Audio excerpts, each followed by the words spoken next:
I really want to spend more of the time on today is how about the dosing and the way in which we decide how much IV fluid to give? Does that matter to our patients, and should we be focused on that?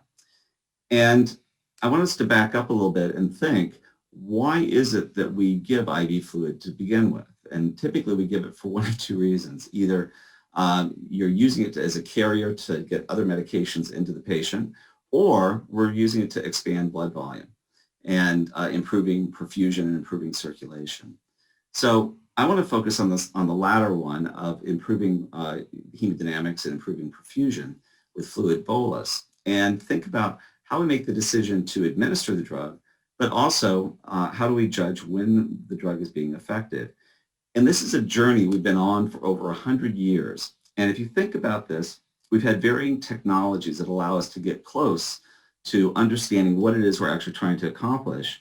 But it's really only recently, in about the past 10 years, with the advent of more non-invasive technologies with the ability to measure stroke volume and cardiac output at the bedside, that we're actually able to see what it is we've been looking for all along. And again, coming back to why do we give this medication? We give this medication to expand blood volume and improve perfusion.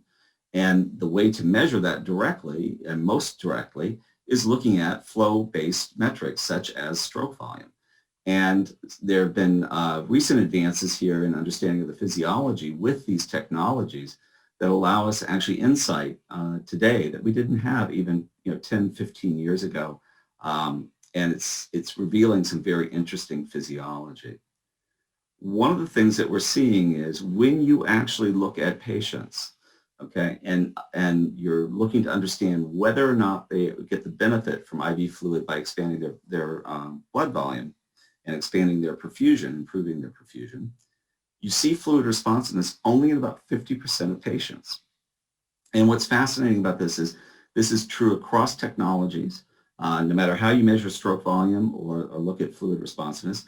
The other thing that's also consistent is this is seen in multiple settings. This has been seen in the operating room. This has been seen in the emergency department. This is seen in the ICU with septic shock. This is seen in a variety of clinical settings. So what we're really seeing here is an interesting, I think, insight into the physiology of fluid management. And when we actually look, our patients are not benefiting from fluid expansion as often as we think they are. And certainly in those patients where they do not get a benefit from fluid, they actually may be more at risk of the challenges and the risks of volume overload, such as pulmonary edema, renal compromise, and other end-organ challenges.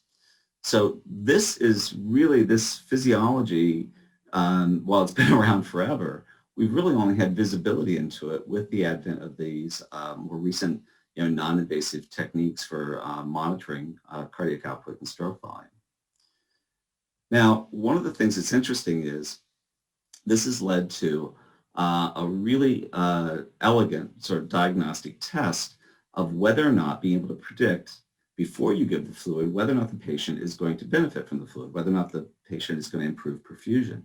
And one of the tests that's actually very good at doing this is a simple passive leg raise.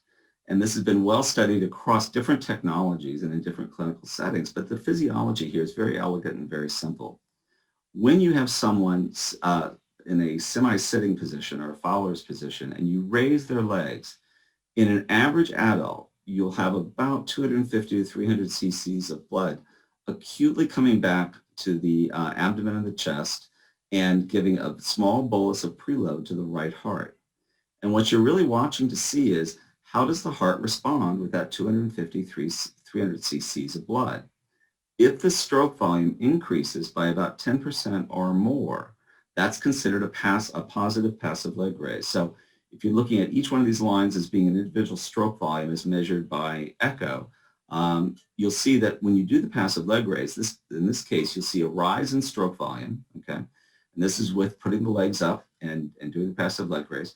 When you lower the legs, the blood redistributes and stroke volume returns back to baseline. This maneuver, as I said, when the passive leg raise is over 10% from baseline, is highly predictive that you're going to see a sustained rise in cardiac output when you administer a 500 cc bolus of saline. So passive leg raise is a nice diagnostic test of what's going to happen when you actually administer 500 cc's of fluid. And this has been studied in, again, with multiple technologies in multiple various clinical settings.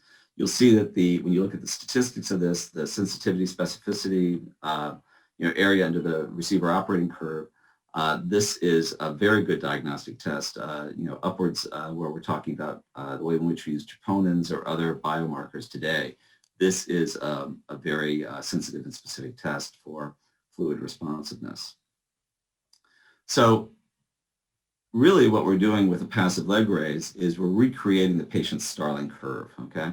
And so what we're looking at is, are they on the ascending limb of the curve? In other words, a fluid bolus of 300 cc's, do you get a rise in stroke volume index or cardiac output?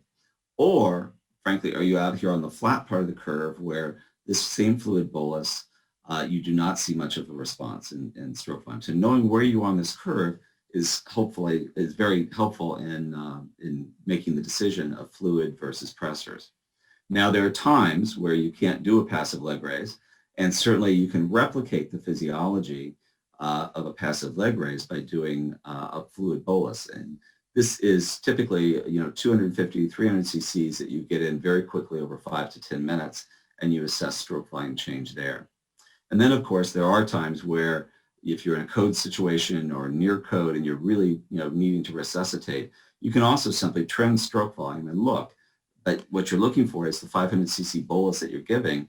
Are you seeing a rise in stroke volume? If you're seeing a rise in stroke volume, it means that you can probably keep continuing on. However, if you're not, you really want to pause and think, perhaps pressors or inotropes is appropriate would be a better therapy.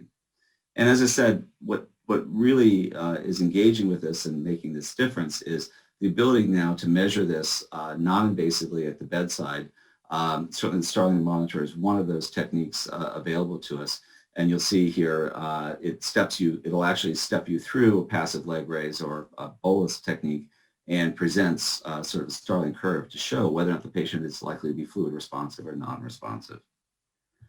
Now, I want to pause because I think a really important issue here is understanding fluid responsiveness.